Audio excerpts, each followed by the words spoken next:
Burning stuntmen obviously and hilariously wearing asbestos masks. Every scene filmed on a set looking entirely like a scene filmed on a set, and the tower of the title being clearly painted onto the San Francisco skyline. Can any of that stop the Towering Inferno from being the disaster film of the 70s, if not of all time? Nope.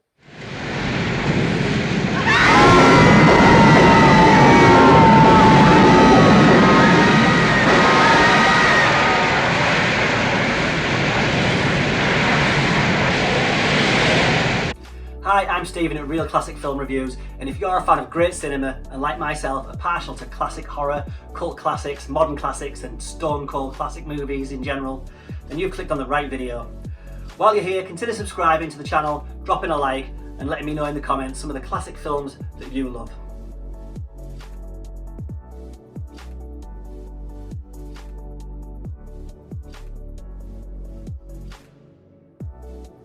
In the early 1970s, Warner Brothers snapped up the rights to a novel titled The Tower.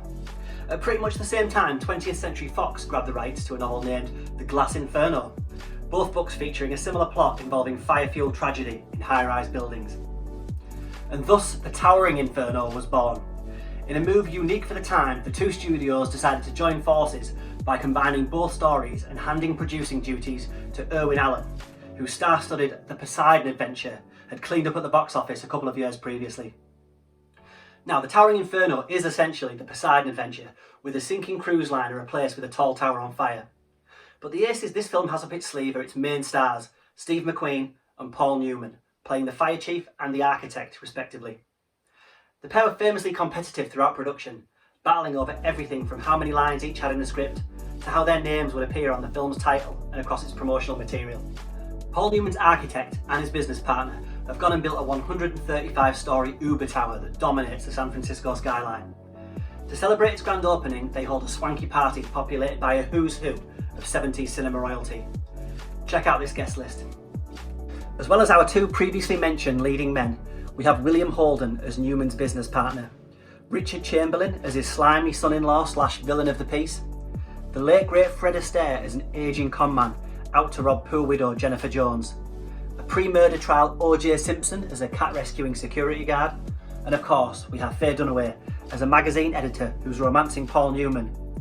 Dunaway spends the film sporting a gasp-inducing dress which keeps her looking extraordinary even as she goes from sipping champagne to making daring escape attempts. The film's plot ignites when, unbeknownst to our guests, a fire breaks out below them on the 81st floor. The result of shoddy wiring courtesy of the aforementioned Richard Chamberlain, the closest the film has to a human villain, who practically starts the fire himself after having cut corners on safety materials to save millions of dollars.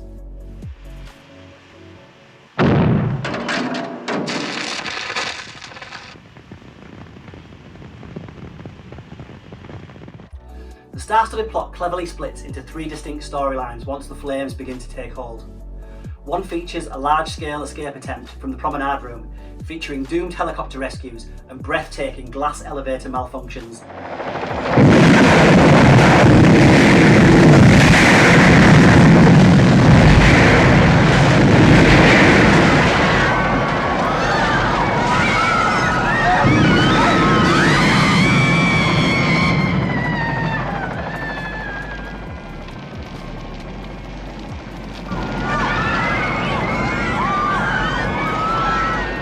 The second features Paul Newman rescuing a widow and two young children.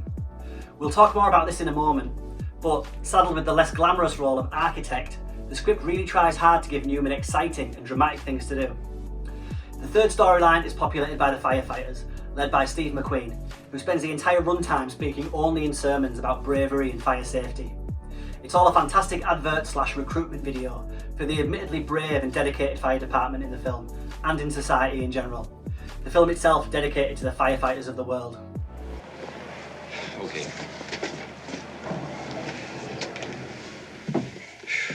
Architects. Yeah, it's all our fault.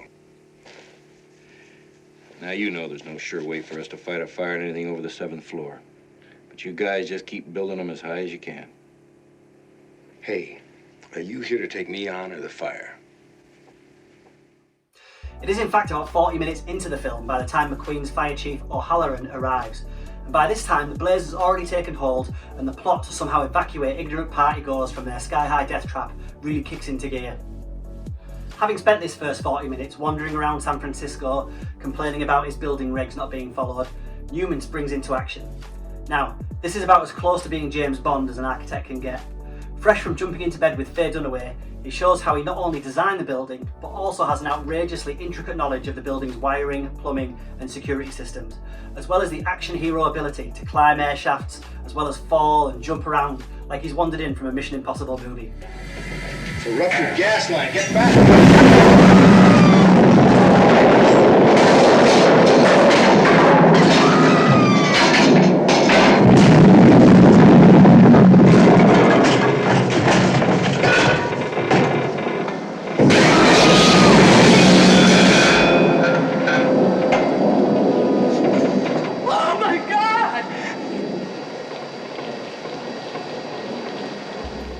It's exciting and admirable stuff. In the end though, it's really McQueen's film. His fire chief getting the lion's share of the glory, ultimately portrayed as having to come and clean up Newman's mess.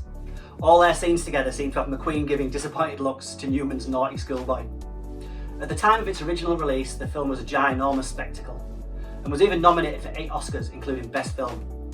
In the end, winning only for editing, cinematography and Best Song.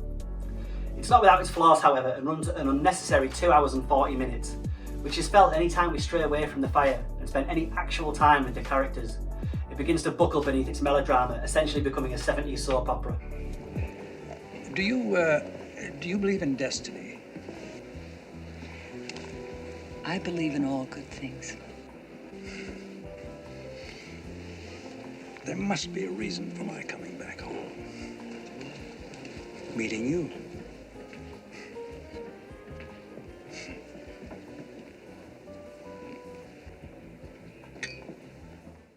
But, like many classic and modern disaster films for that matter, the plot and the characters are merely there to service the spectacle.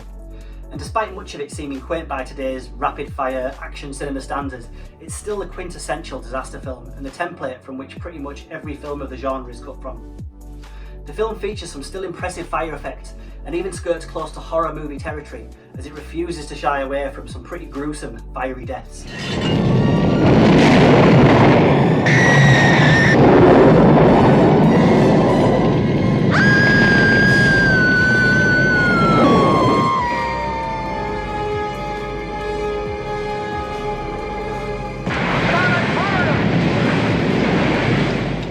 On a somber note, there's also no doubting that watching the Towering Inferno today, some of its imagery brings to mind uncomfortable comparisons with the World Trade Center tragedy of 9/11.